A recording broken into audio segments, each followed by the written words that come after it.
नमस्कार, आप सबका पवन चैनल में हार्दिक स्वागत है। आज हम हिंदी मानक आशुलिपि में र के हुक नियम का अध्ययन करेंगे। यानी कि आज हम र का हुक नियम किस प्रकार प्रयोग किया जाता है ये जानेंगे। र के हुक नियम का प्रयोग हम केवल तभी कर सकते हैं जब किसी अक्षर के तुरंत बाद र हो और र के ऊपर कोई मात्रा न हो। तो शुरू करते हैं कि हम किस प्रकार र के हुक का प्रयोग कर सकते हैं। देखिए, पहला शब्द है कर। कर में देखिए, क की आकृति लेफ्ट से राइट की ओर जाती है और साथ ही एक सरल रेखा बनाती है। तो इसमें क्या है कि जो र का हुक होगा वो नीचे की ओर बनेगा। किसी भी लेफ्ट से राइट की ओर जाने वाली आकृति जो सीधी हो, यानी कि एक सरल रेखा प्रदर्शित करती हो, उसमें र का हुक नीचे की ओर बनेगा।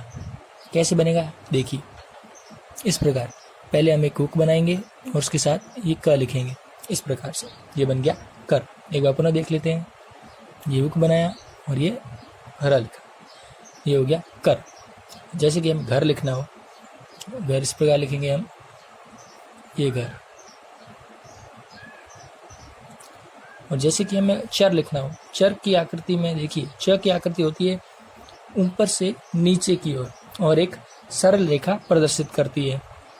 इसमें क्या होगा कि जो र का हुक होगा वो लेफ्ट की तरफ बनेगा।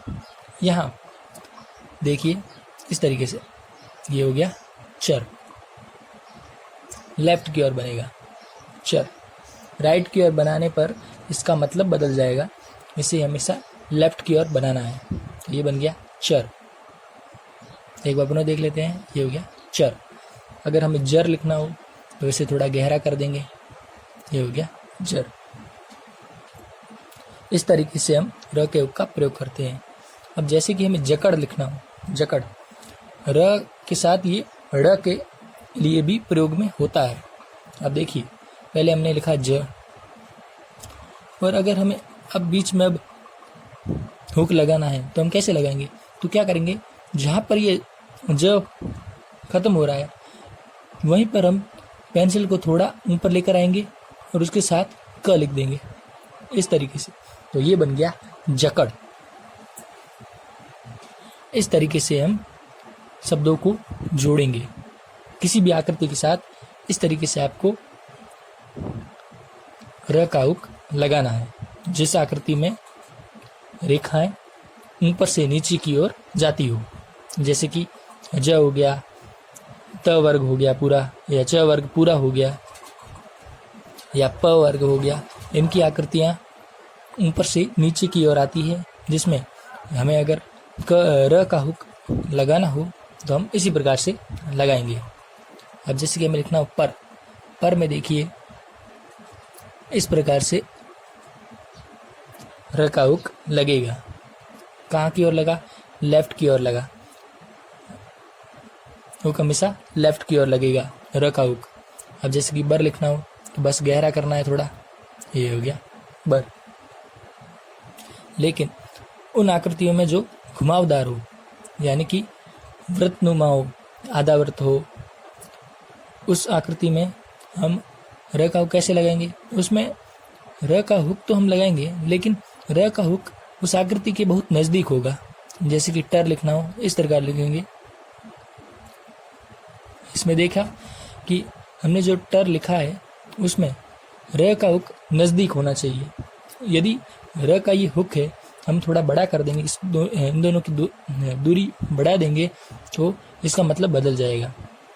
एक बार पुनः देख लेते हैं। इस तरीके से हमें लिखेंगे टर। अगर हमें लिखना हो मर, तो इसमें भी हम दूरी कम करेंगे, इन आकृतियों के बीच की दूरी कम करेंगे।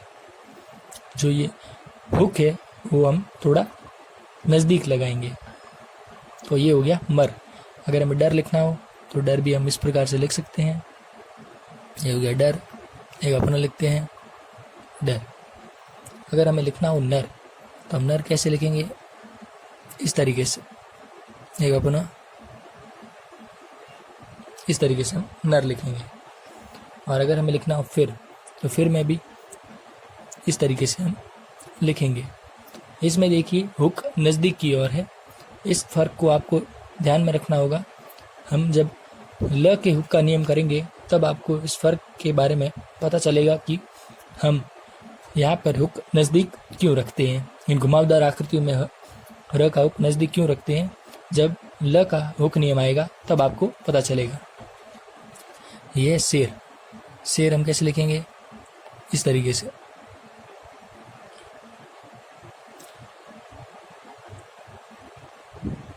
हमने देखिए फिर में और शेर में मात्रा का प्रयोग नहीं किया, हालांकि हमें करना चाहिए था, लेकिन फिर का एक सब चिन्ह है इसलिए हम इसे तो इसी प्रकार से लिखेंगे, इसमें मात्रा का प्रयोग नहीं करेंगे। लेकिन शेर में हम मात्रा का प्रयोग करेंगे तो उससे मात्रा यहाँ पर लगेगी। तो ये हो गया शेर। अब आप अच्छे से इस नियम की प्रैक्टिस करें, और पिछले बार कई सब चिन्हों की प्रैक्टिस भी आपने अच्छे तरीके से की होगी और अभी भी करते रहे होंगे। और साथ ही साथ मैंने आपको कई प्रकार के वाक्यांश भी दिए हैं, उनकी भी अच्छे से प्रैक्टिस करिए और दिए गए डिक्टेशंस का भी आप अच्छे से अभ्यास करें। और किसी भी समस्या के लिए आप हमारे इंस्टाग्राम अकाउंट पर हमसे संपर्क कर सकते हैं। धन्यवाद।